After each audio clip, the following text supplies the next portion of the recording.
Hola, buenas tardes. A ver, hoy vamos a hablar de los principios físicos en que se basan nuestros generadores, concretamente los grandes generadores, los JIM y los FK. También participan en buena parte de esos principios los Libertad, pero mucho menos.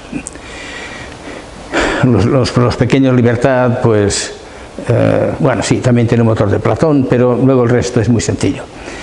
En cambio, los FK y los JIM son más complejos.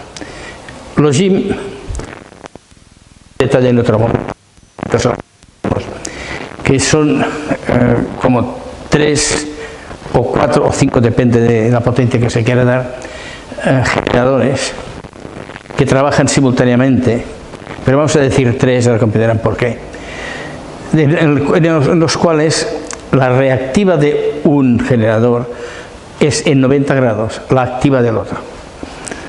Y este otro, su reactiva en 90 grados es la activa del otro módulo, del otro generador.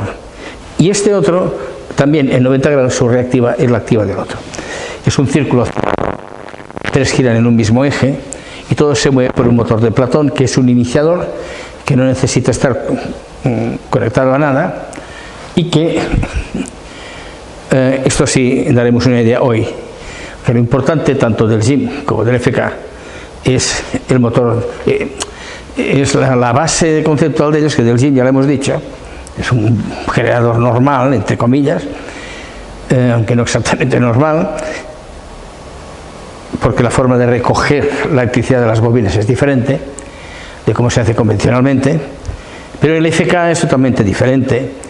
Los FK pueden dar mucha más potencia más fácilmente que los JIM sin tantos módulos, porque podríamos hacer módulos de FK de 1 gigavatio cada módulo si quisiéramos, en lugar de hacerlo de 1 mega.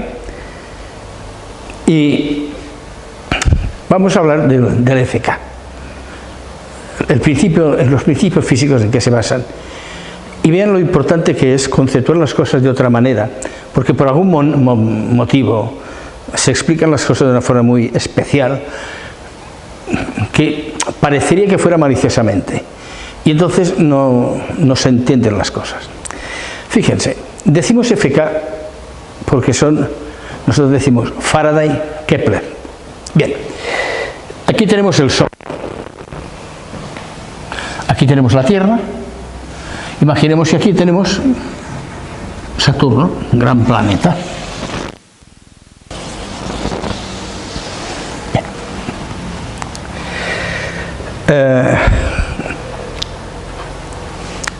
En el tiempo en que la Tierra gira alrededor del Sol, va de aquí a aquí,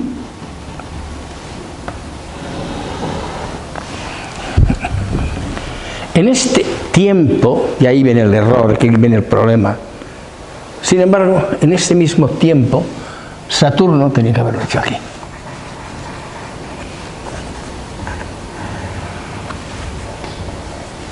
Saturno, sin embargo, se ha movido esto, solamente. Ha ido de aquí a aquí. En cambio, la Tierra ha ido de aquí a aquí, en el mismo. Porque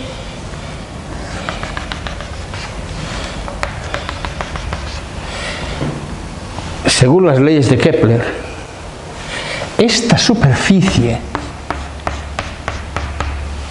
es igual a esta superficie. O sea que la Tierra, la órbita es mucho más cercana al Sol, por lo tanto, para poder tener toda esa superficie, tiene que hacer más grados, que se confunde con tiempo. A la inversa, o sea, más grados es menos tiempo. Y aquí, el Saturno, con menos recorrido, con menos grados, con un ángulo más pequeño, tiene, como está más lejos, tiene la misma superficie. ¿Y esto por qué? Porque desde Kepler son ciertas, rigurosamente ciertas, pero nadie sabe por qué, porque nadie sabe lo que es la gravedad. Nosotros, como sabemos lo que es la gravedad, podemos explicarlo. Cada protón de la Tierra. Si la Tierra estuviera quieta, sería atraída por el Sol. Si estuviera quieta, si fuera demasiado rápido, se iría. Y si fuera demasiado lento, al final también caería. Porque hemos explicado que el volumen, la energía oscura, entra a formar la primera dimensión, la segunda dimensión, primero el plano, luego el volumen, etcétera, los quarks, y al final en la sexta dimensión sale por la corteza de los protones. Y naturalmente la distancia de aquí a aquí es menos que la de aquí a aquí. Por lo tanto, los protones de la Tierra y los protones del Sol, de aquí, para aquí fuera, no hay problema, les viene todo el volumen del espacio. De aquí les viene todo el volumen del espacio, pero aquí se interfieren, se tienen que repartir ese espacio. Por lo tanto, la Tierra tiene que correr más para poder pillar todo este espacio para no caer, para no ser atraída. En cambio, con pillar solamente este espacio, ya no cae. ¿Vale? Superficies iguales. Y ahora escuchen bien, distancias diferentes, superficies iguales. Kepler. Decimos generadores Faraday-Kepler. Bien. Faraday. Aquí tenemos el centro. Ustedes saben, y el que no lo sabe, que lo consulte, que lo mire, y se entere, que si nosotros ponemos un disco de cobre, él lo hizo con cobre, un disco de cobre,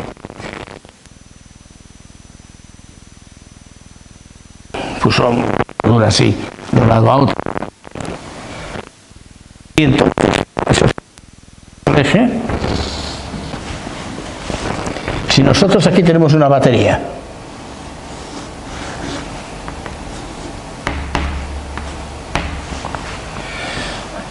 ponemos esto aquí y esto aquí, y aquí ponemos una carga, porque si no ponemos nada, pues es un cortocircuito. Este disco gira. Este es el principio de los motores. O al revés. Si no ponemos ninguna batería y este disco está, hay el imán, aquí había el imán, está el imán y esto está dentro del campo magnético de este imán. Si nosotros hacemos con una manivela, que es lo que hizo Faraday, girar, este disco gira dentro de ese campo magnético, la Tierra y Júpiter giraban dentro de un campo gravitatorio. Les he dicho a ustedes muchas veces que amperaje es antigravedad, que antigravedad es amperaje. Que aquí aparece un diferencial de voltaje, una diferencia de potencia, una capacidad de trabajo. O sea, si tú aplicas un trabajo a este disco, la diferencia entre el eje, coges el cable del eje y el extremo, ostras, aparece una diferencia de potencia. Porque el disco se está moviendo dentro de un campo magnético. ¿Y por qué? Pues bueno,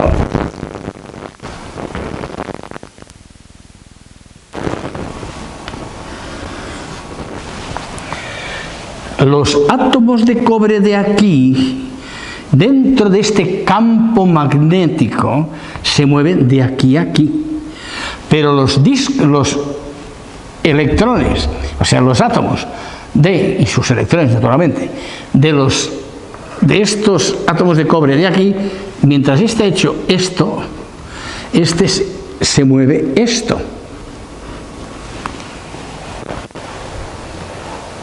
Evidentemente, hay una diferencia de cantidad de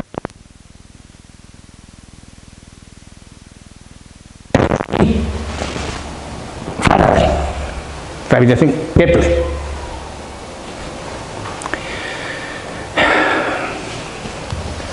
Entonces aparece una diferencia de potencial. Si nosotros, por lo tanto, ponemos discos de Faraday en paralelo y con un motor de Platón, que ahora explicaremos lo que podamos, hacemos girar esto, tenemos una diferencia. Tengan en cuenta que se llegaron a hacer generadores que llegaban a tener 1 millón de amperios. 1 millón de amperios. El voltaje no era muy alto, pero los amperios sí, ¿eh? ¿Entienden el paralelismo dentro de un campo gravitatorio? Porque la gravedad es la consecuencia que hace atraer una cosa a otra, es la consecuencia del consumo de volumen, porque los átomos de aquí y los átomos del Sol necesitan que les vaya entrando el volumen, y aquí se los disputan. Aquí hay más distancia, se lo disputan menos, por lo tanto, en menos espacio ya tienen la misma, han consumido este lado. Y tienen la cantidad necesaria, porque el átomo tan grande es un átomo de Saturno, como un átomo un protón de Saturno, como un protón de la Tierra. Con esto ellos ya tienen la cantidad de volumen que les ha entrado. Que tengan en cuenta que la distancia entre Júpiter y el Sol, para la concepción del universo, es nada. O sea, el sistema solar, un año luz, es nada. ¿Vale?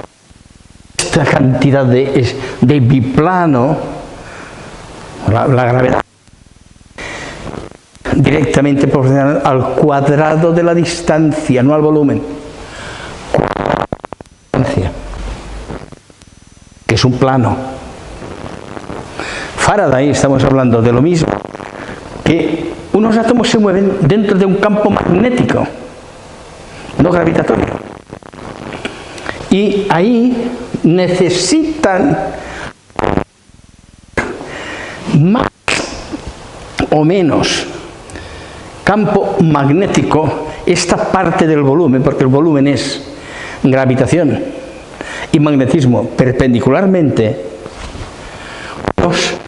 consumen la base, que es la gravedad. Los otros consumen el otro cateto, que es el volumen. Entonces, esto tiene que girar para equilibrar, porque claro, pero si es al revés, que quieres generar, entonces tú le das esa energía que él mueve dentro de un campo, aparece esta diferencia de potencia. Si sabes combinar las dos cosas y lo entiendes, pues puedes generar energía. Y ahora,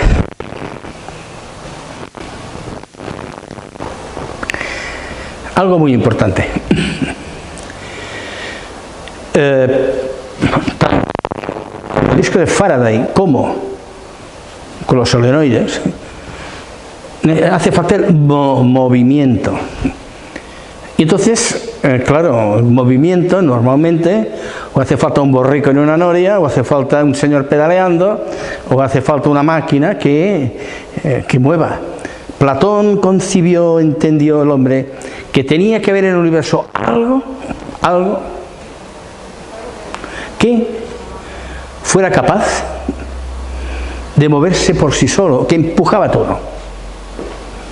No supo el qué, porque en aquella época no tenían tecnología, pero sí concibió el qué, o sea, la idea. Bien. Nosotros hacemos, normalmente, no nosotros, quiero decir, en el mundo actual, es un movimiento, ya sea por el viento en los generadores eólicos, ya sea por el agua en las turbinas hidroeléctricas, ya sea por un motor de gasolina o de gas en las turbinas normales. Pues lo que se hace es mover unas bobinas dentro de un campo magnético y aparece una diferencia de potencial. Lo que pasa es que nosotros en nuestros generadores, bien las movemos de otra manera mucho más ocurrente, recogemos la electricidad de otra manera y las diferencias entre un generador y el nuestro es inimaginable. Pero lo importante es el movimiento, porque si tienes que gastar energía, tiene que ser algo que después genere más energía de la gastada. Pero, ¿y si resultara, amigos, que nosotros estamos aquí? Porque el primer, o sea, eso de que la energía no se crea, pues no es, es evidente que no es, porque yo estoy hablando, existo y ustedes también. Por lo tanto, empezamos algún día. Y antes de que hubiera nada, pues no había ningún combustible. Pero es que ahora, les digo, el segundo principio de la termodinámica, que establece que el movimiento continuo es imposible, es mentira. Y es mentira y solamente hace falta mirar un cristal cuando crece. Vamos a hablar de los cristales del tiempo. Nos llaman cristales del tiempo, pobre gente, y justamente son cristales fuera del tiempo. El concepto de cristal del tiempo, vamos a hablar un día sobre ello, largo y tendido y tal, cuando toque, cuando podamos explicar más cosas. Ahora solamente estoy dando un espaldarazo, un puñetazo sobre la mesa para que entiendan a qué nivel nos movemos. Así de claro lo digo. Sí, sin ninguna falsa modestia, pero sin vanidad tampoco, entiéndame. El cristal del tiempo es un concepto que está mal expresado, pero que la idea es que es algo que cambia de posiciones, hace un circuito, ¿no? 1, 2, 3, 4 y vuelve al mismo. 1, 2, 3, 4 y vuelve al mismo. 1, 2, 3, 4 y vuelve al mismo. Y vuelve a quedar igual, y el ideal es que esté en equilibrio con el entorno. Que ese conjunto de cristales del tiempo es cristal del tiempo, esté en equilibrio con el entorno. Esto es un concepto que hace pocos años un físico ya dijo y tal, y yo pues, nosotros sabíamos estas cosas hace mucho tiempo, y esto nos ha llevado a poder hacer los generadores. Y no solamente los FK y tal, sino los TMM, que son otra concepción mucho más alta. A ver, idea. Nosotros necesitamos mover unos imanes delante de unas bobinas, o unas bobinas de una forma bien puesta alrededor de unos imanes. ¿Para qué? Para que aparezca electricidad, una diferencia de potencial. El problema es que necesitamos una fuerza para hacerlo mover. Bien. Aquí tenemos unos cristalitos, cristales del tiempo.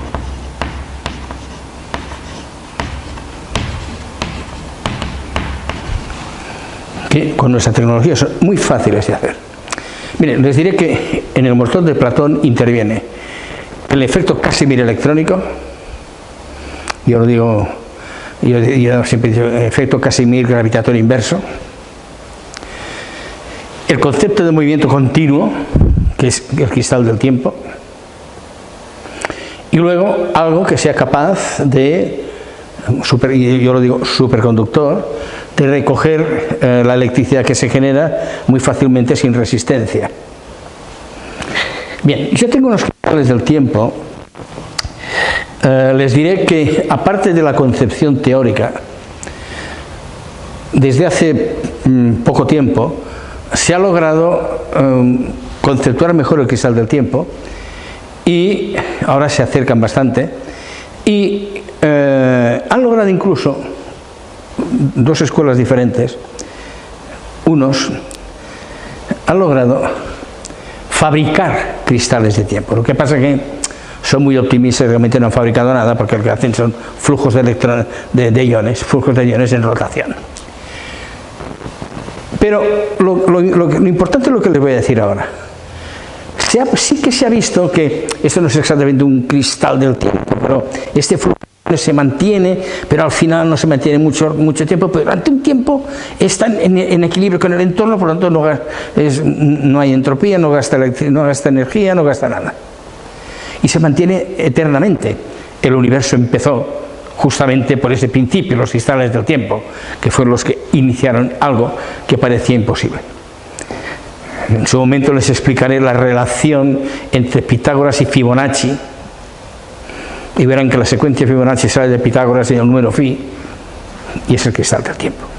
Del 1 se pasa al 2, del 2 se pasa al 3, el 3 con el 2 es el 5, el 5 con el 3 es el 8, y el 8 con el 5 el 13. Bueno,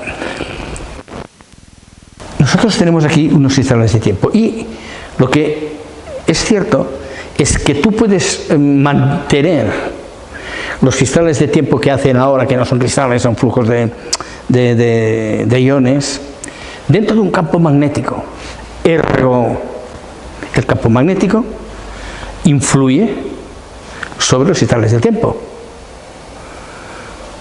Por lo tanto, si es al revés, si tenemos unos cristales del tiempo que no necesitan un campo magnético, los cristales del tiempo reales, si tú entiendes lo que es el volumen, entiendes lo que son las unidades cuánticas, piensen que una cosa que sorprende es que en el vacío cuántico, en el vacío estelar, aparecen espontáneamente parejas de electrones y desaparecen. Y no lo entienden, y es por ahí. O sea, los campos magnéticos influyen sobre permiten mantener unos cristales del tiempo en un espacio. Porque claro, son cristales que necesitan esto porque si no, no se aguantan. No están bien hechos. Pero si los tienes bien hechos y tú pones un campo magnético, los cristales están dentro de ese campo magnético, se mueven. A ver, si yo muevo las bobinas en un campo magnético aparece electricidad, y si muevo los imanes en las bobinas deben aparecer electricidad, o uno u otro, ¿no? Bien, pues yo aquí no necesito ni un campo magnético para mantener. Si lo sabes hacer bien, que no necesiten nada, esos cristales del tiempo, y les pone igual que aquí un imán, campo magnético, no un imán, entendedme, un campo magnético, entonces deforman el campo magnético. Y si entonces tú, aquí hay una bobina, una salida y la otra sale. O sea que, como los cristales se mueven, deforman el campo magnético, aparece un campo magnético cambiante y entonces aparece un diferencial de potencial de esta bobina. Sin ningún gasto energético, eternamente. Estos son nuestros generadores.